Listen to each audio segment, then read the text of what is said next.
Take a look at this Hobby Relic RC drivers. This is probably my first high-end RC radio system. This is a Futaba Magnum AM, and this is what we had for our high-end features. We had the trim dials here, and then under this panel we had these little trim knobs that were able to fine-tune some things like our endpoints and reversing switches and such. But wow, this brings back a lot of great racing memories. And if I remember correctly, this was probably around $130, maybe $150. Look at that. I ran on channel 272 last. That's pretty awesome. Still have the crystal in there. But anyway, RC radios have come a long way since I started. And there's a lot of radio systems out there nowadays. A lot of them have great functionality to them. And there's a lot of computer radio systems. And that's what we're going to check out today from WFLY. Hobby Recreation Products was kind enough to send this over along with a couple of accessories, and let's just get right into it. This is the X9S. It's a 9-channel computer radio system, and yeah, again, there's a lot of stuff out there. I know there's going to be people in the comments that are like, this radio is better than that radio, whatever. You just got to find a radio that's going to work best for you. And we're going to go over all the different functions. I'm going to just walk you through this radio system, starting off with what comes in the box. So actually, it's got this nice carrying case. Some new radio systems, they just come in a cardboard box still. At least this one's got a nice carrying case to store it. They give you a screen protector, they give you a voltage hookup tap, and then they give you the receiver. And again, this could go up to 9 channels. Let's just pull this out so you guys could see that. There you go. Nice small compact receiver, and it's got a lot of plugs in there, more than just 9 channels actually. No, it does have 9 channels, sorry. Actually, one of them is a GPS channel. That's what we're going to check out. Stay tuned for that. But check this radio. It's a decent looking radio system. Actually, it's a good looking radio system. I take that back. It's got these nice chrome features to it. I know it's got LED lights. I'm going to turn it on in a second. It's got a machined aluminum steering wheel and a nice comfortable foam grip on it. Down below here is where you put the battery, and I think there's some options with this. So right now I have those 18650 batteries in there, and that's what they sent over with it. And I think you could also put AA's. I think you could put a 2S LiPo in there as well. So you got some options. Again, comfortable radio grip, and they don't give you any extra handles in the box, but that seems a universal decent size for the grip. It's got a good feel. Now, the trigger has dual ball bearings in there for the hinge point, and then it's a dual Hall sensor setup. So we got one in the steering wheel, one for the throttle, and that's one of the preferred sensor setups now. USB-C in the back, and I believe you could also go ahead and put a head tracker setup into this. You could use it for gaming, so you got some options there. I believe you could also update it through that. So let's read through some of the information that's out there. There's your antenna that pops up if you're doing some longer range runs, I guess. But let's get this thing turned on. You got to check this out. So it's got the power switch in the back. You got to hold it down for a few seconds. It lights up red, then goes to yellow. It's got these lights in this front section, and you could go and customize the light. So if you want this to blink differently, you can go into the system and do that. But watch this. If you go and turn the wheel, it shifts the LED lights to whatever direction you're turning. And then if you go and use the throttle and brake, actually it shows you're braking with the flashing red light.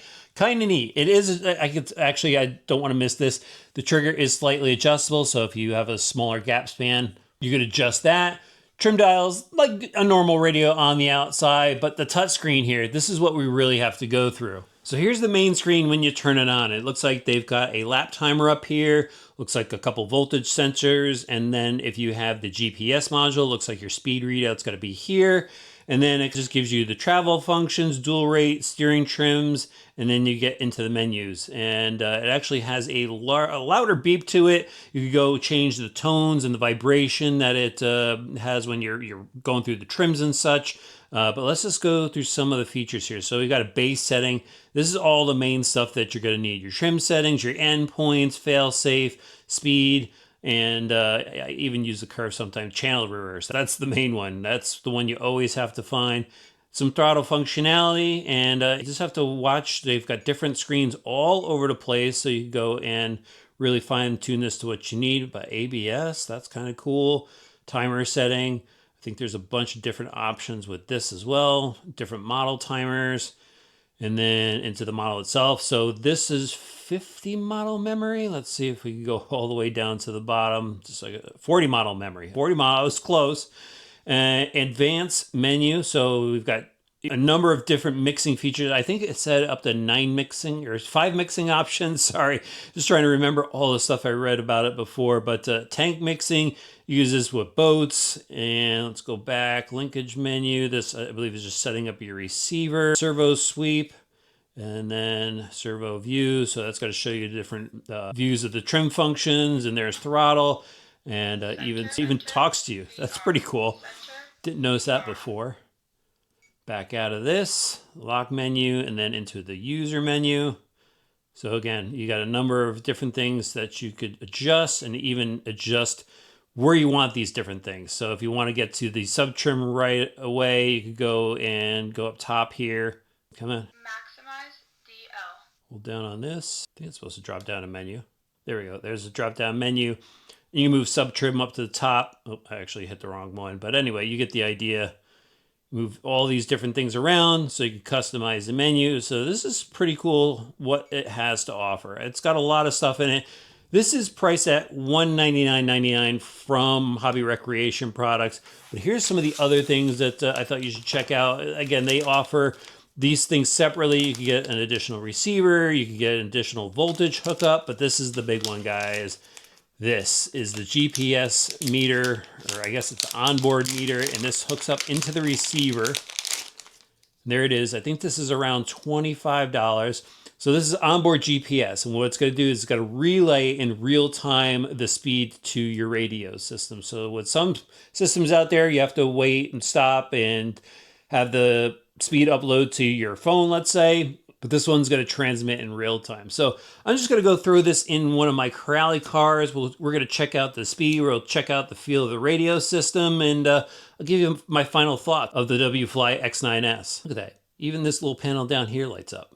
All right, guys, so of course I forgot my head camera today, and I'm just going to rock the DJI Action Cam. So let's get this thing fired up. What's really cool with this setup is it's got a voice that talks to you, tells you what's going on with the car. So any second, it should tell us the receiver voltage, but I'm hoping that the voice will tell us what the speed is as well. Any minute. Receiver battery 5.9 volt. You hear that? That's pretty awesome. Hopefully it does it for the speed. All right, let's try this radio out. Yeah, so it's already calling out the speed on this thing, 5 miles an hour. Just kind of getting a feel for it, seeing what the response is like. You get a linear feel. I mean, really punchy right off the line.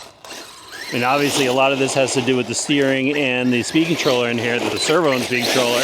It's definitely reading off a lot of information. Just told me what the receiver battery voltage is again. All right, I think we need to do a little bit of range testing with this. 15 miles an hour, like that keeps calling that out. So it's definitely like an intermittent. I just want to test the range on this thing. Oh yeah, it is all the way down there. Receiver I battery can't even see where it is at this point. It's still calling the things out. Let's see if I can get top speed on this thing. We're at full clip.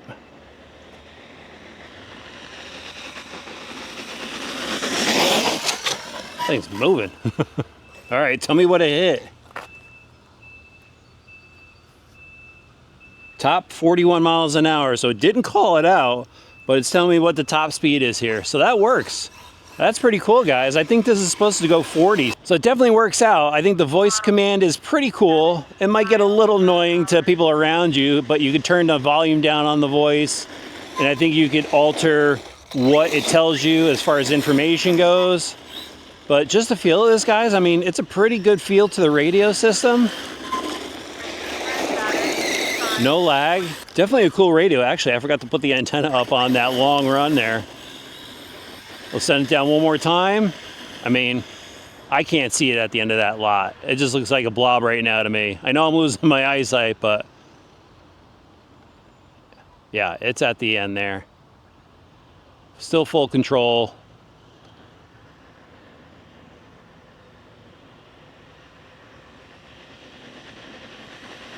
There it comes speeding by. I wish it would have called out my speed on that higher speed run. 8 miles per hour. Maybe if I stopped talking, I'd actually hear some of the speeds.